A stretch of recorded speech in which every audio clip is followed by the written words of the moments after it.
The transport ship landed on planet Xylon 9 with a loud thud. Its engines hissed and the metal ramp slowly opened. Dust and wind blew in all directions. Standing at the edge was one man, Jackson Cole, the only human among a full alien crew. Alien. Soldiers stood behind him watching like it was a joke. Some laughed. Some shook their heads. One tall blue alien, Commander Traxul, smirked and said, "Drop the human. Let's see how long he lasts." Jackson said nothing. He looked at the thick green jungle ahead, full of unknown sounds, giant shadows, and the smell of danger. He knew this wasn't a rescue mission. It was a test. Or maybe a death sentence. His orders were simple. Survive for 7 days, no contact, no weapons, no help. The moment Jackson stepped off the ship, the ramp closed behind him. The ship lifted off and disappeared into the red sky. Silence. Except for the low growl coming from the jungle trees. Jackson was calm. His boots crunched leaves and dry branches. The air was hot and heavy. Strange birds screeched above. Every tree looked like it was watching him. He whispered, "All right, just another survival run." But he knew it wasn't. The aliens called this jungle the Maw, because anything that entered never came back. Hours passed. Jackson built a small shelter using vines and branches. He had learned from Earth's forests, deserts, and even Mars expeditions. But Xylon 9 was different. The ground shook sometimes and something big howled in the distance. That night Jackson didn't sleep. On the second day, Jackson found huge claw marks on trees, too big for any normal animal. He crouched near them and ran his fingers along. The bark. Fresh. It's close. Suddenly trees moved in the distance. Heavy footsteps. A shadow. Red eyes. A creature stepped out from the fog, taller than a house, with black fur, long arms, and glowing red eyes. Its breath was heavy, and steam rose from its nose. Jackson froze. He didn't run. He didn't scream. The beast sniffed the air. It tilted its head, confused. It roared, a sound so deep it shook the ground. Birds flew away. Trees bent.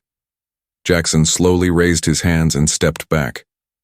But just as the beast took a step forward, the ground cracked between them, and smoke hissed out. The beast backed away, then with one loud growl it turned and disappeared into the jungle. Jackson stood there, shaking. What the hell was that? Back on the alien space station above the planet, the alien crew watched the jungle through drone cameras.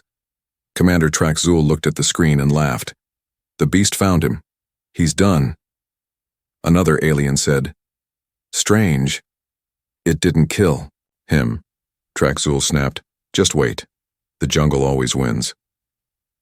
On the third night, rain poured. Jackson sat in his shelter, holding a sharp stick he carved with a stone. His face had cuts and his clothes were dirty, but his eyes were alert. Suddenly, a loud rustle. He turned. The beast was back. But this time, it didn't roar. It stood still, watching. Jackson didn't move. The beast sniffed again. And slowly walked away. Why wasn't it attacking? Jackson thought for a moment. Then he remembered something from an old Earth survival book. Sometimes monsters are just lonely. Day 4. Jackson placed a piece of fruit near a tree and backed away. Hours passed. Nothing. Then a shadow moved. The beast appeared again. It sniffed the fruit, ate it, and left. Jackson smiled. We're getting somewhere. Back on the station, the aliens saw it too. One whispered, "It's taking his food," Traxul growled. "That's impossible. That creature kills everything." But Jackson didn't care what they thought. Deep in the jungle, something had changed. He wasn't the prey anymore. He was learning. He was adapting. He was connecting with the most feared creature on the planet. Darkness covered the jungle, like a heavy blanket. The trees didn't move, the wind didn't blow. Everything was still. But then, a sound broke the silence. Not a whisper, not a growl, a roar. Not just any roar. It was long, deep, and powerful, like thunder rolling through bones, like a mountain screaming. Every creature in the jungle froze. Even the insects stopped buzzing, but only one man kept walking. Toward the sound, Jackson Cole. Unlike before, Jackson was not scared. He wasn't running from the beast anymore, he was trying to find it. He had left another fruit offering behind. A larger one. With it, he left a shiny metal pendant from Earth. Something personal. Something the beast might remember him by. Jackson whispered, "If I want to survive here, I need a friend. Even if it's a monster." The jungle seemed to watch his every move. Suddenly the trees bent, branches snapped. The beast was near, but this time, it didn't hide. It charged. Jackson had no time to run. The beast leaped through the trees like a storm of muscle and fury. Its red eyes glowed brighter. Its claws ripped through vines. It stopped just a few meters away, chest heaving, breath steaming in the cold air. Jackson stood firm. "Do it," he whispered. "If you want to kill me now." The beast roared again, louder than before. But this time the sound wasn't full of rage. It was full of pain. Jackson flinched, not because of fear, but because he understood it. "You're angry, but not at me, are you?" The beast circled him once, then stopped. It looked down at the pendant, sniffed it, touched it gently with one claw, then it let out a soft, low sound. Not a roar, not a growl, a sound of recognition. Up in orbit, inside the alien station, alarms began to beep. Drone feeds were picking up strange readings. Increased neural activity in the beast's brain. Emotional signals. Calm behavior near the human commander. Traxul stared at the screen. "This can't be happening," another alien added. "The creature's heart rate lowers near the human. It trusts him." "No, I don't believe it. Order more drones. I want them watching every second. The moment that beast attacks, we record everything." Back on the planet, Jackson sat near a fire made from strange blue wood. The beast was lying a few feet away, watching him. Jackson shared pieces of roasted fruit. The beast sniffed, then slowly licked it. It growled softly as if surprised. Jackson chuckled. "Not bad, huh? Earth recipe." The beast let out a low breath. Then it did something shocking. It lowered its head. Jackson, surprised, reached out slowly and touched the thick black fur. It didn't flinch. A moment that would make every alien watching drop, their jaws in disbelief. But far in the jungle, something else was watching. A second beast. Smaller, faster, meaner. Eyes full of hate. Claws already wet with blood. And it wasn't happy. The jungle, once silent, was now filled with tension. Even, the wind returned, carrying whispers. The beast beside Jackson stood up, suddenly alert. Its ears turned. It sniffed the air and growled, not at Jackson, but toward the deeper trees. Something was coming. Jackson stood too. "What is it?" The beast didn't answer. It just stepped in front of Jackson, teeth bared.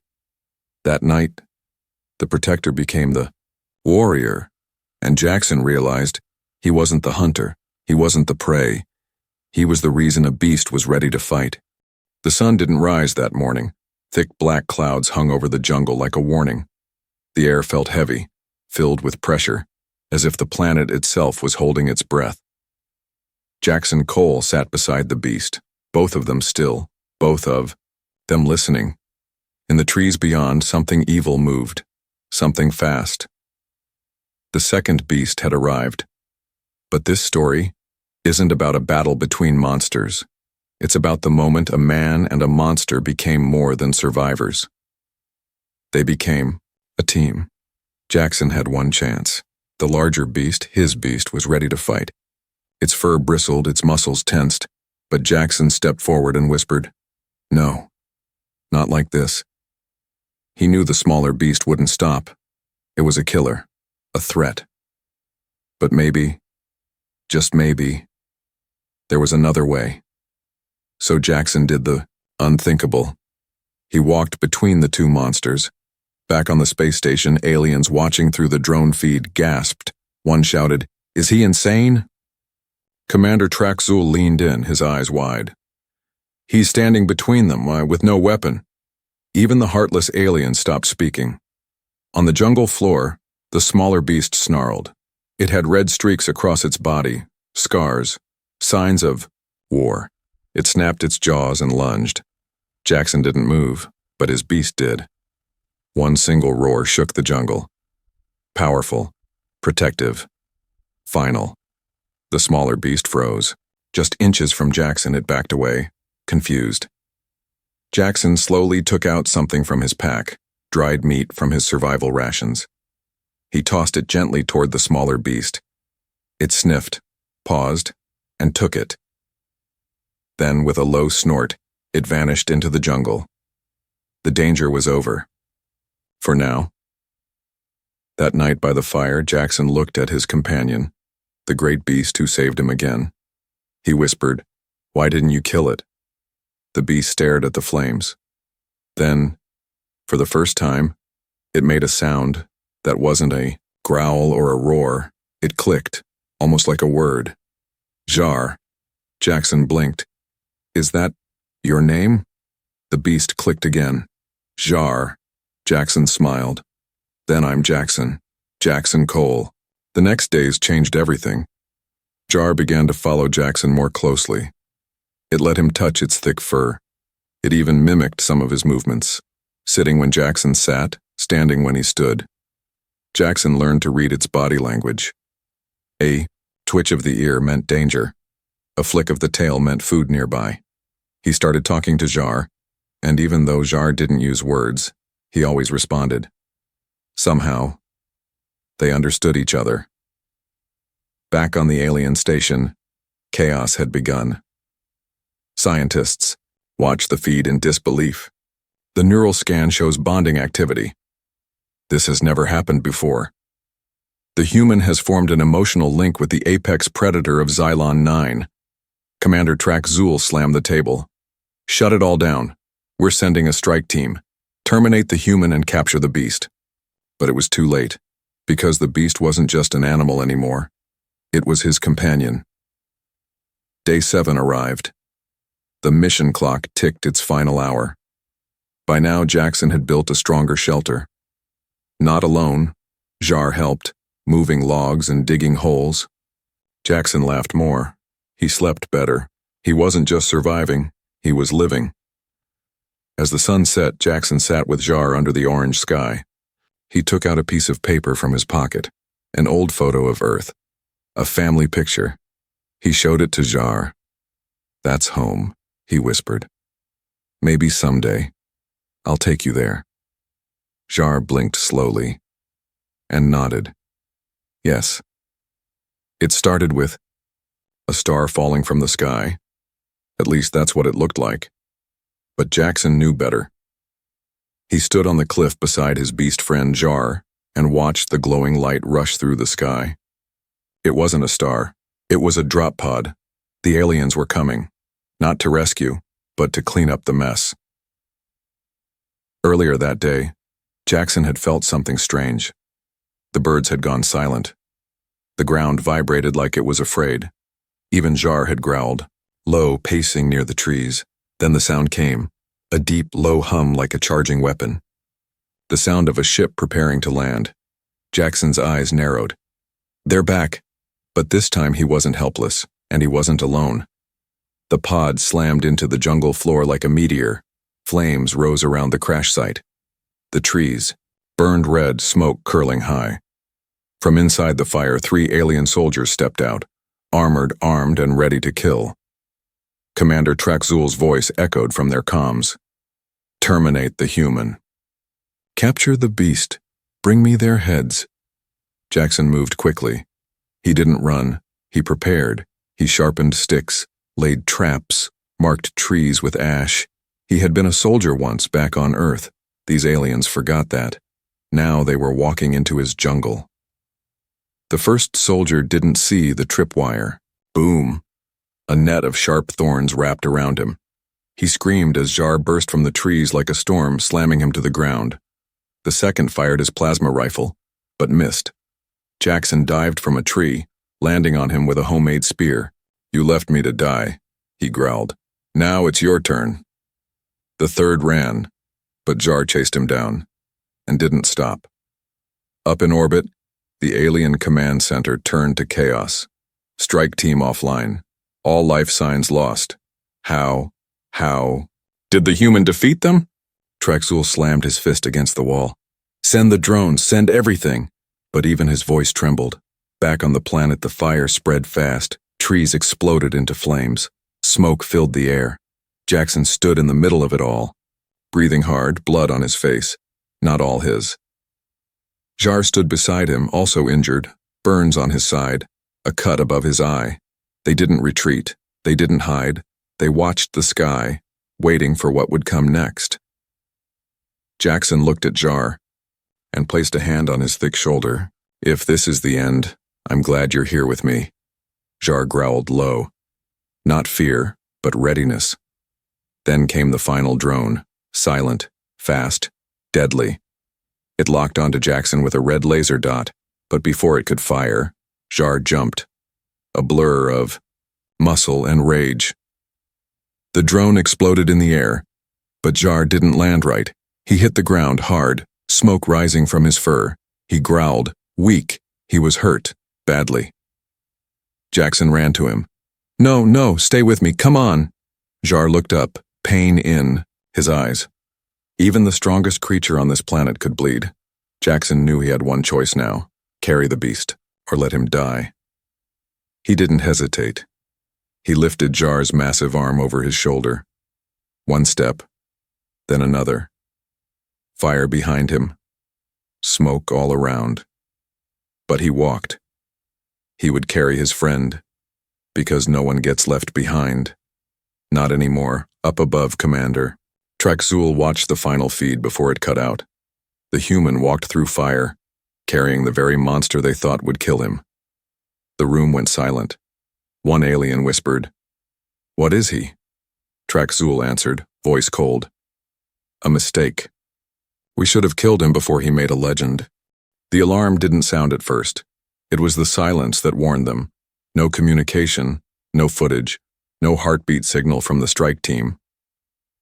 The aliens at Base Station 12 stared at their screens, waiting for something, anything, to come through, and then it happened, a motion alert, a shadow at the gate, a figure dragging something large behind it. The guards leaned forward. It's him. The blast doors creaked open, smoke rolled in, and through it stepped Jackson Cole. His uniform torn, face bruised, covered in blood and dirt. But he was walking, and behind him, limping but alive, was the beast, Jar, the very creature that had killed half a dozen elite alien warriors in past years, now walked beside a human like a loyal guardian.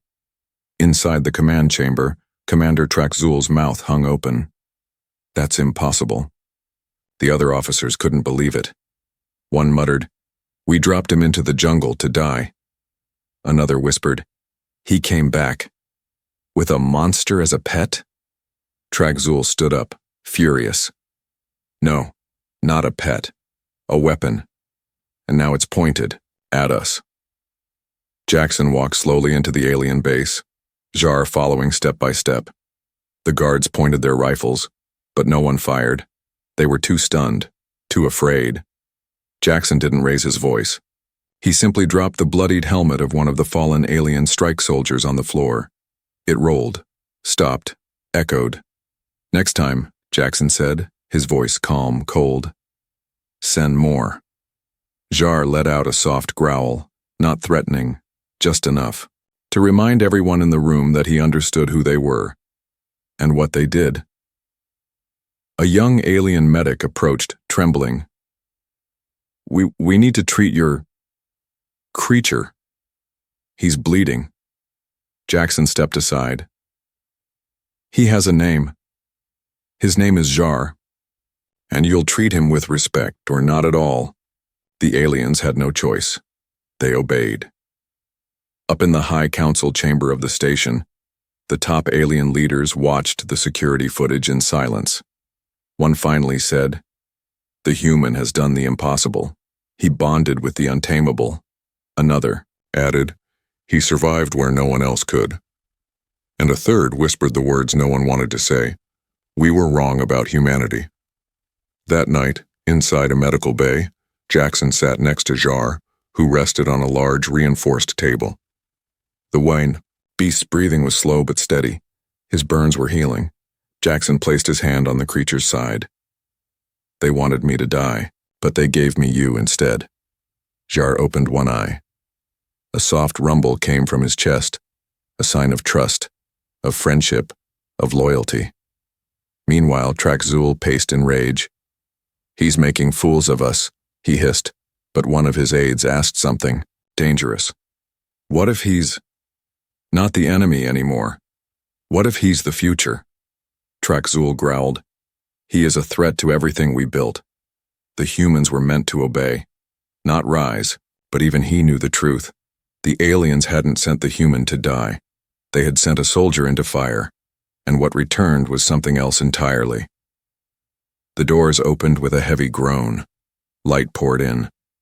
Jackson Cole stood still as the guards pushed him forward. He didn't resist. Beside him, Jar growled low, not in fear but warning. They had walked through fire. They had survived betrayal. Now, they were being led into an arena. The ground shook with the sound of alien voices, thousands of them, watching from metal stands above. Soldiers, scientists, nobles. Every species from the Galactic Union had gathered, all to witness one thing.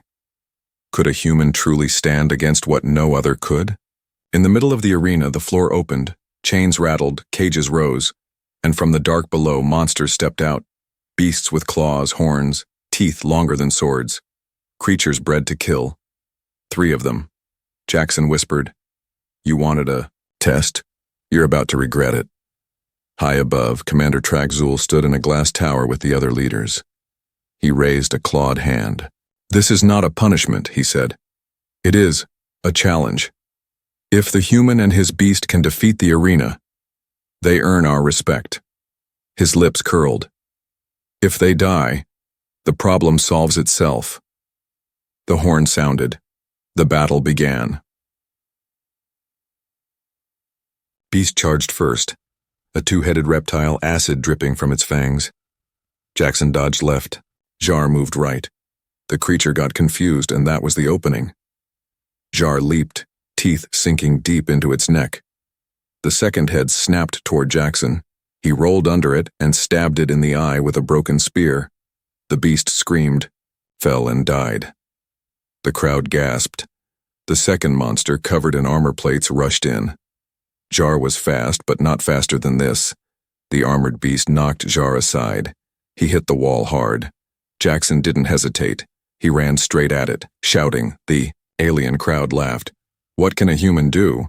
But they stopped laughing when Jackson slid under the monster, placed a small explosive under its belly, taken from the fallen guard's belt before the fight, and dove away. Boom! The explosion tore through the soft underside. Another beast down. Jar rose again, bleeding, limping, but standing. Together they faced the final monster, bigger, smarter. It circled them slowly, watching, thinking. Then it spoke. Impressive. For prey. Jackson's eyes widened. It talks? The alien leaders leaned forward. Even they didn't know this creature could speak. Jar snarled. Jackson raised his fists. We're not prey. We're the storm. The final fight was brutal. Fangs against claws, roars against fire. Jar thrown, Jackson bleeding, but neither of them stopped. Then it happened. The monster bit down on Jackson's arm. Pain shot through his body, but he didn't scream. Instead, he headbutted the beast and stabbed it in the neck with a shard of metal. Jar, using the last of his strength, slammed the creature to the ground. It didn't get up. Silence. Then, the crowd roared. Aliens stood, cheered, screamed. The human and the beast had done what no one else could. In the high tower, Traxul clenched his fists. He didn't cheer. He stared. Because in that arena, he hadn't just seen a human win. He had seen a symbol rise. Later that night, Jackson and Jar stood before the council. The elders, wise and cold, looked down at him. You were meant to be a tool, a test. But you became a warrior. And now, you have our respect, Jackson replied, voice calm. I didn't come here to impress you, I just didn't want to die. One elder leaned forward. And yet, now everyone wants to follow you. In the crowd, young alien soldiers looked at Jackson with awe, not as a human, not as a threat, but as a leader, a new kind of legend. The war drums didn't sound like human ones. They were deeper, colder, almost like the heartbeat of a giant. But Jackson Cole stood calm as they echoed through the halls of the alien capital. He was not wearing chains. He was wearing armor, not alien-made, human-forged. Beside him walked Jar, fully healed, eyes sharp and glowing. The once feared jungle beast now wore metal plating on his shoulders, carved with symbols of honor. Aliens parted when he walked. No one dared look him in the eye. From outcast to legend, Jar had become more than a beast. And Jackson, he had become more than a man. Weeks had passed since the arena fight. The news had spread across star systems. The human who tamed death. The man and the monster who fought as one. Aliens spoke his name in markets, training grounds, even in war councils. Not with fear, with respect. But not everyone celebrated. Far beyond the stars, in a dark region of space, an old enemy stirred. A war species, the Corin swarm, had seen the footage too, and they saw only one thing, a threat. They sent a warning across the stars. The beast belongs to us. The human dies next. So now the council had gathered, not to judge Jackson, but to ask him, "Will you lead us?" He stood before them, not kneeling, not begging, just standing. "You wanted me gone.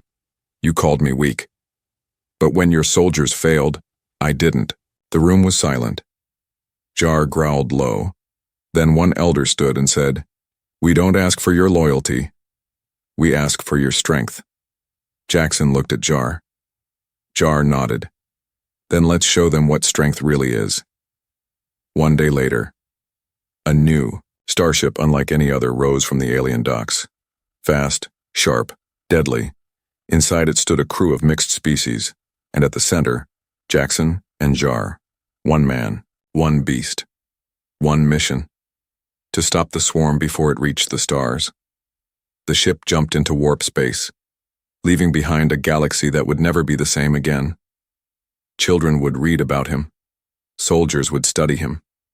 Kings would fear him. Not because he was human, but because he did what no one else dared. He walked into death and returned with its jaws on a leash.